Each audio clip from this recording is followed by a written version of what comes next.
Hey guys, it's Diorama prop tutorial time. Distress signs, particularly metal, aluminum, steel signs. So, first of all, the tools you're going to need.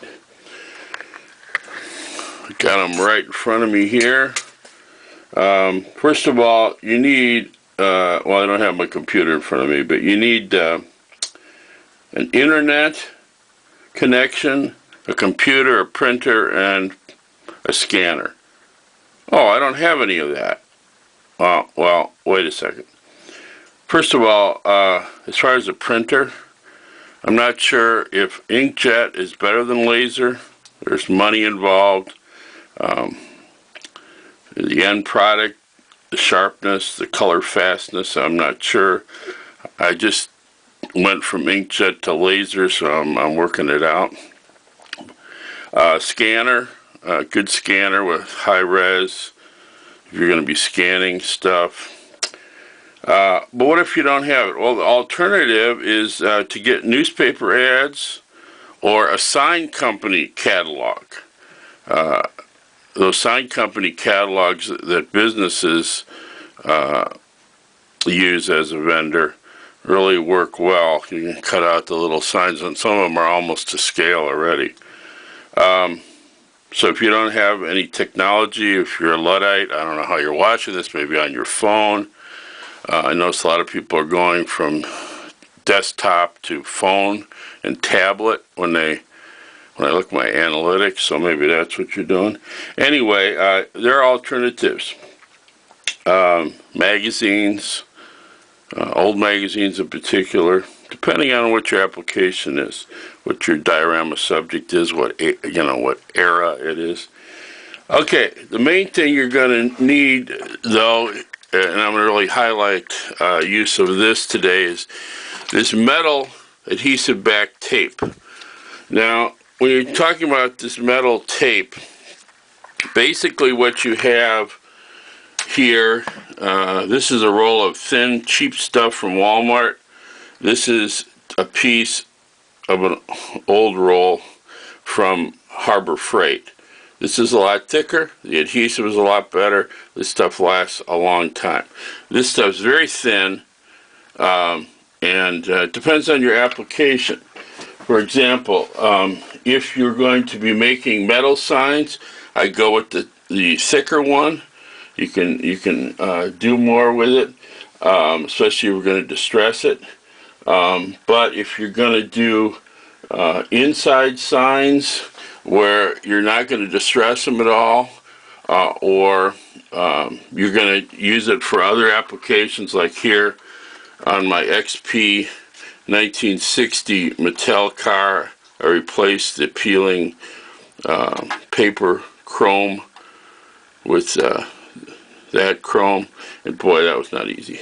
But anyway, it depends on your application. There's a lot of options all through this video on how you're going to use these various things. So, what else do you need? You need a bamboo skewer. They come in, of course, a package of many. And you notice I hardened this one by using the old lighter method, just on the tip, not too much, not too little. It hardens it a little, it carbonizes it, and here's my free lighter from, not 7-Eleven, 6-Eleven. Open 24 hours, just not in a row. Moving on then, what else do you need? You need a flat hammer. I didn't take time to look up what this one is called, but this works great for pounding tacks, large leather type needles, and other things you're going to be using to make holes in your distress signs. What else do you need? You need a good pair of scissors. This was a good pair of scissors until I broke it, and so, being MacGyver reincarnated, well, he's not dead yet, I'm not going to get rid of this titanium blade, so I fixed it. Works great. It says super sharp, super accurate. So, don't scrimp on your tools. It never pays in the long run. A man is only as good as his tools. Never forget that. Save up if you have to, but buy good tools. It's also safer. It busts less. Although that one, I was trying to cut something it shouldn't have been. That's a paper scissors. I don't know what I was trying to cut, but it was a mistake on my part. Anyway, you need foam. Project foam. Glue a couple pieces together. That's going to be one of your bases when you pound. If you have this old rubberized eraser stuff, that works good. And this is packaged foam. It's real dense. By the way, when you're having sharps, don't ever stick them this way. Stick them this way, especially you're going to be pounding on this. You don't want to pound into it. What else do you need? You need green scratchy pad or the equivalent. A new one, not one that's all used up. You need a nut picker, if you can find one, or something equivalent. It's metal. That's going to be pretty distressing. A metal rod of any type. It's also for making dents. Hobby knife with a small blade. This one in particular works great when you're trying to find the edge on the backing. So you can carefully, if it's straight like this is not absolute, it's got a small bevel, but you can pick up that corner. Bending it sometimes works and it'll flip up, but then we go on to other things. Black wash and brush. So here's my black wash and brush.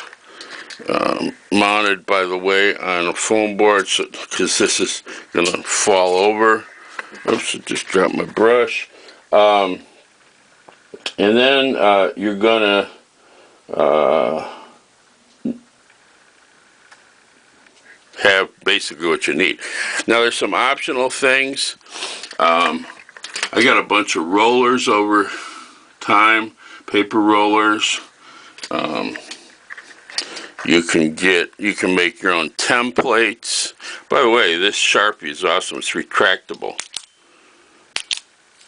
And it hasn't dried out on me. I put tape over the top because it looks like a regular top and I want to forget to retract it.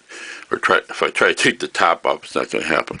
But here's some of the template ideas I have for you. Business cards, depending again on your scale, whether you want a sharp edge, you want a rounded corner. Here's an old one that's got a distressed edge. Even these little fobs on your key ring are a nice size. Sometimes you can find stickers that are just the right size. This is all for cutting a clean edge. This would be a banner sign size. This is a banner or like a storefront sign. Great quote from Erasmus. When I get a little money, I buy books, and if any is left, I buy food and clothes. Sounds like me, except I buy comics and action figures.